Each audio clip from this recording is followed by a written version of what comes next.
سب سے بنیادی بات یہ ہے کہ کلمہ لا الہ الا اللہ اس کو دعوت میں لاؤ۔ ہر مسلمان کا سب سے پہلا کام یہ ہے کہ وہ روزانہ اس طرح لا الہ الا اللہ کی طرف دعوت دے جس طرح روزانہ صبح شام کھانا کھانا اپنے بدن کی قوت اور غذائیت کے لیے لازم سمجھتا ہے۔ علماء نے لکھا ہے کہ احکام کے علم سے فراغت ہو جائے گی، اس لیے کہ احکام کا علم عمل کے لیے ہے، احکام کا علم بذات مقصود نہیں، وہ عمل کے لیے مقصود ہے، اس سے فراغت ہو جائے گی۔ لیکن اللہ تعالیٰ کی توحید کا بیان کرنا بذات مقصود ہے، اس سے مومن کو فراغت نہیں ہے۔ اس لیے انبیاء علیہ السلام کی بعثت میں سب سے پہلا بنیادی مقصد یہ تھا کہ ہر زمانے میں دنیا میں جو بھی کائناتی شکل رہی، مختلف اقوام، کچھ قومیں زراعت میں، کچھ قومیں حکومت میں، کچھ قومیں مادی شکلوں میں، کچھ قومیں صنعتوں میں، انبیاء علیہ السلام کو بھیج کر کلمہ لا الہ الا اللہ کی دعوت سے ان تمام شکلوں سے ہونے کا انکار کرایا گیا، اور انبیاء علیہ السلام کو بھیج کر محض اللہ رب العزت کی ذات عالی سے ہونے، ان تمام نقشوں کے بغیر ہونے کو انبیاء علیہ السلام کی دعوت سے کہلوایا گیا۔ انبیاء علیہ السلام کو مجنو کہلائے جانے کی جو بنیادی وجہ تھی، وہ اصل وجہ یہ تھی کہ جس قوم کے پاس بھی شکلوں سے نہ ہونے اور محض اللہ کی ذات عالی سے ہونے کی دعوت دے کر بھیجا گیا، قوموں نے نبیوں کی دعوت کے انکار کر کے اس لیے ان کو مجنو کہا کہ ہم تو یہ جانتے ہیں کہ شکلوں سے مسائل حل ہوتے ہیں، تم آ کر یہ کہتے ہو کہ شکلوں سے مسائل حل نہیں ہوتے بلکہ اللہ کے امر سے مسائل حل ہوتے ہیں۔ اس لیے انبیاء علیہ السلام کو پاگل کہا گیا ہے۔ یہی وجہ ہے کہ حدیث میں آتا ہے اتنی کثرت سے ذکر کرو کہ لوگ تمہیں پاگل کہیں۔ اس کا مطلب یہی سمجھ میں آتا ہے کہ تم اتنی کثرت سے اللہ کی ذات سے ہونے اور اس کے غیر سے نہ ہونے کو اتنی کثرت سے کہو کہ جتنی بھی شکلوں سے مسائل کا حل کا یقین رکھنے والے ہیں وہ سب تمہیں پاگل کہیں۔ دعوت اللہ کے بغیر انبیاء کی لائن کا پاگل نہیں کہلایا جاوے گا، دعوت اللہ کے بغیر انبیاء کی لائن کا پاگل نہیں کہلایا جاوے گا۔ اصل بنیادی بات یہ تھی کہ انبیاء علیہ السلام اللہ تعالی کی طرف سے اس کلمے کی دعوت کو لے کر اس طرح آئے کہ جتنی بھی کائنات میں مادی شکلیں پھیلی ہوئی ہیں، ان شکلوں سے کائنات کے تغیرات کا کوئی تعلق نہیں ہے۔ میں بہت بنیادی بات عرض کر رہا، سارا مجمع اس بات کو اچھی طرح سمجھے سب سے پہلے کہ نظام کائنات کا کائنات سے کوئی تعلق نہیں ہے۔ جو لوگ نظام کائنات کے تغیرات کو کائنات سے جوڑتے ہیں وہ اللہ کے انکار پر آ جاتے ہیں۔ جو نظام کائنات سے حاصل ہونے والے منافع کو نظام کائنات سے جوڑتے ہیں وہ ان کائنات کے نقشوں کے تشکر پر آ جاتے ہیں۔ یہی وجہ ہے اس زمانے میں مسلمان سے یہ کہلوانا کہ تم زمین کا شکریہ ادا کرو کیونکہ زمین تمہیں غلہ دے رہی ہے۔ اگر زراعت سے غلے کے ملنے کی اللہ کی قدرت کے مقابلے میں نفی نہیں کرو گے تو پھر زراعت کے تشکر پر زمین کے پجاری بن کر رہ جاؤ گے۔ میں یہ کہنا چاہتا ہوں پورا مجمع اس بات کو اچھی طرح توجہ سے سمجھے اور سنے۔ انبیاء علیہ السلام کی دعوت کے ذریعے شکلوں سے ہونے کا انکار اس لیے کرایا گیا تھا تاکہ تم ان شکلوں کے تابع نہ ہو جاؤ۔ لا تسجدوا للشمس ولا للقمر واسجدوا للہ الذی خلقہن، کیونکہ دیکھو میری بات یاد رکھیو، سجدے کا سب سے بڑا مقصد اظہار تشکر ہے۔ سجدے کا سب سے بڑا مقصد اظہار تشکر ہے۔ مسلمان کو نماز کی ہر رکعت میں 2 سجدے کرنے کا کیوں حکم ہے اور اس کی کیا حکمت ہے؟ 2 سجدوں کی حکمت یہ تھی کہ پہلا سجدہ تو اللہ کے امر کی وجہ سے کیا تھا تمام ملائکہ نے آدم علیہ السلام کو۔ دوسرا سجدہ جو کیا تھا ملائکہ نے وہ اس لیے کیا تھا کہ ابلیس نے کیونکہ سجدہ نہیں کیا اللہ نے اس کو اپنے دربار سے نکال دیا۔ دوسرا سجدہ اظہار تشکر میں ہے۔ میں کچھ ضروری بات عرض کرنا چاہتا ہوں، جب ہم کائنات کے نقشوں کے تشکر پر آ جائیں گے تو یہ تشکر ہمیں ان کائنات کے نقشوں کی طرف جھکا دے گا۔ میں یہ عرض کرنا چاہتا ہوں میں عرض کرنا چاہتا ہوں کہ اگر ہم کائنات کے نقشوں کے تشکر پر آ گئے تو یہ تشکر ہمیں ان نقشوں کی طرف جھکا دے گا۔ میں تم سے صراحتاً کہہ رہا ہوں کہ مسلمان سے اس کا مطالبہ ہونا کہ تم زمین کا شکریہ ادا کرو کہ زمین غلہ دے رہی ہے، نہیں، تم زمین سے غلے کا ملنے کا انکار کرو۔ شکر کا تقاضا یہ ہے کہ تم زمین سے ملنے کا انکار کرو۔ ابراہیم علیہ السلام نے شکر اور شرک ان دونوں کا فرق اس طرح بتلا دیا۔ اللہ نے فرمایا ابراہیم علیہ السلام کے بارے میں لم یکن من المشرکین شاکرا لانعمہ، کہ مشرک نہیں تھے بلکہ شاکر تھے۔ کیا مطلب ہے؟ مطلب یہ ہے کہ شکلوں سے ملنے کا انکار کیا۔ ساری شکلیں نمرود کے قبضے میں تھی، ساری شکلیں نمرود کے قبضے میں تھی۔ وہ ان شکلوں پر قابض ہونے کی وجہ سے اب الوہیت کا دعویٰ کرتا تھا کہ کیونکہ میرے قبضے میں شکلیں ہیں اور شکلوں کے بغیر تم پل نہیں سکتے، لہٰذا مجھے بڑا مانو تو پھر میں تمہیں شکلوں سے پالوں گا۔ یہ بات ابراہیم علیہ السلام کو چبھتی تھی، کیونکہ ابراہیم علیہ السلام ان انبیاء میں سے ہیں جن کو اللہ تعالیٰ نے براہ راست ہدایت دی ہے۔ اللہ نے براہ راست ہدایت دی ہے، ان میں سے ابراہیم علیہ السلام ہیں۔ ابراہیم علیہ السلام کو اس بات کی الجھن تھی کہ جب پالنے والے اللہ ہیں تو پھر پلنے کی نسبت اللہ کے غیر کی طرف کیسے ہو سکتی ہے؟ سوال کیا ماں سے کہ کون پالتا ہے؟ کہ تجھے میں پالتی ہوں۔ تجھے کون پالتا ہے؟ کہ آزر پالتا ہے۔ آزر کو کون پالتا ہے؟ کہ نمرود پالتا ہے۔ نمرود کو کون پالتا ہے؟ یہاں آ کر پلنے کا سلسلہ ختم ہو گیا، کیونکہ پالنے والے نمرود کو سمجھا جاتا تھا۔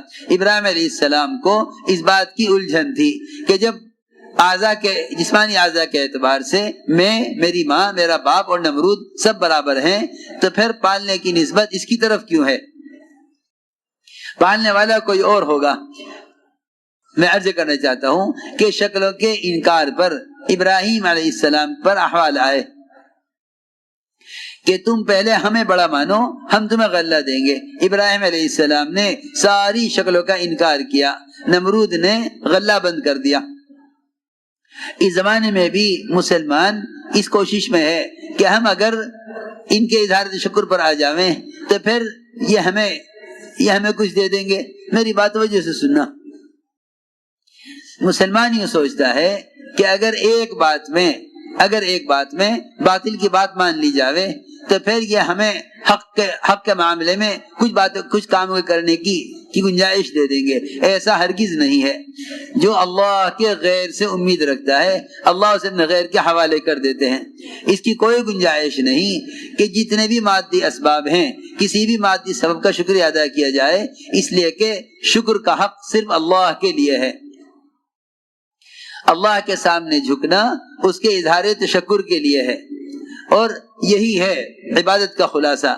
حضور اکرم صلی اللہ علیہ وسلم نے اپنے آپ کو عبادت میں تھکایا۔ حضرت عائشہ نے عرض کیا اللہ نے سارے گناہ معاف کر دیے تو آپ اتنے عبادت کیوں کر رہے؟ فرمایا افلا اکون عبدا شکورا، فرمایا عبدا عابدا نہیں فرمایا کہ افلا اکون عبدا شکورا، کہ شکر گزار بندہ کیوں نہ بنوں۔ معلوم ہوتا ہے کہ کثرت شکر کثرت عبادت ہے، کثرت شکر کثرت عبادت ہے۔ تو میرے دوستو، بزرگوں، عزیزوں، ساری بات کا خلاصہ یہ ہوا کہ ابراہیم علیہ السلام نے ساری شکلوں کا انکار کیا، اس پر نمرود نے غلہ بند کر دیا۔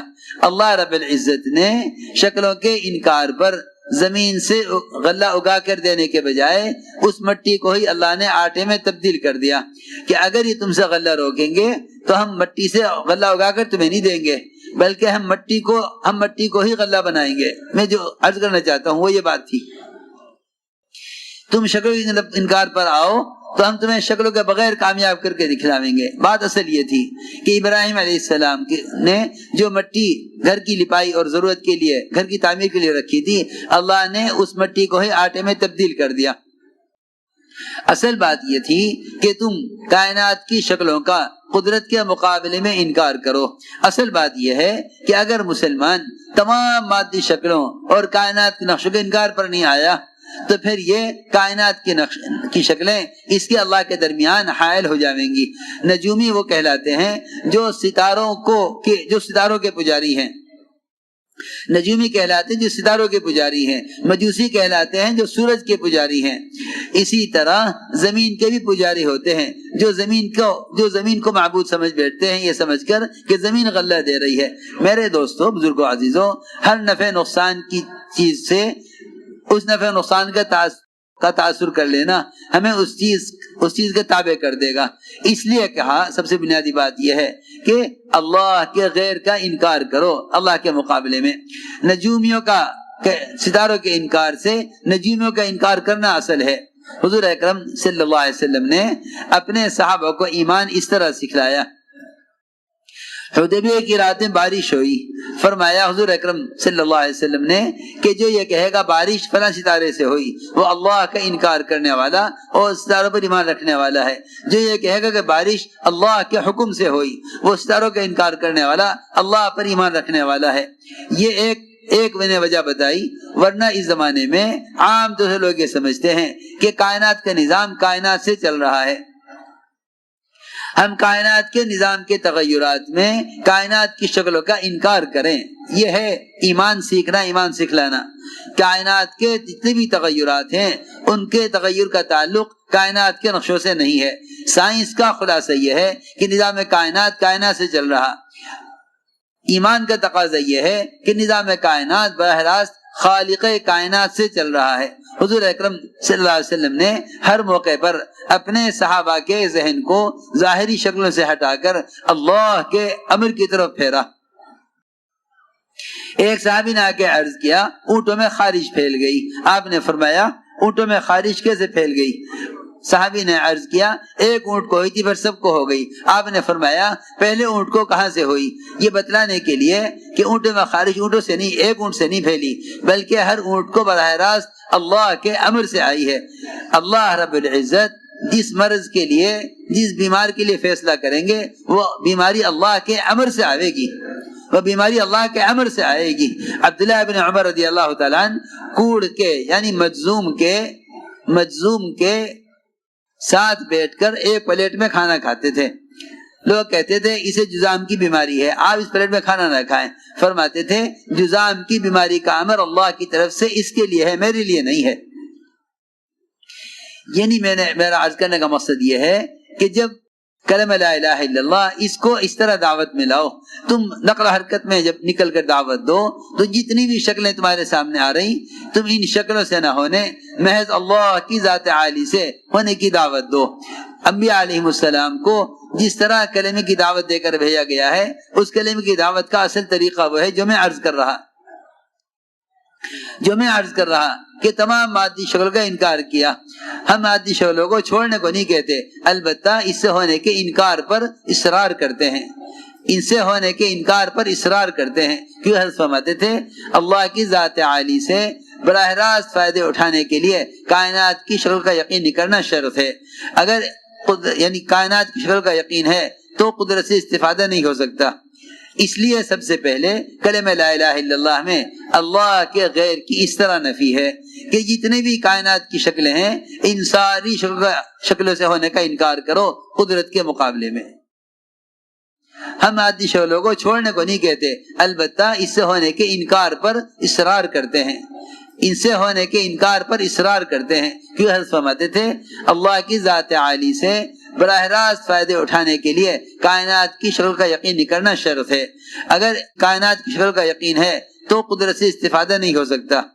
اس لیے سب سے پہلے کلمہ لا الہ الا اللہ میں اللہ کے غیر کی اس طرح نفی ہے کہ جتنے بھی کائنات کی شکلیں ہیں ان ساری شکلوں سے ہونے کا انکار کرو قدرت کے مقابلے میں۔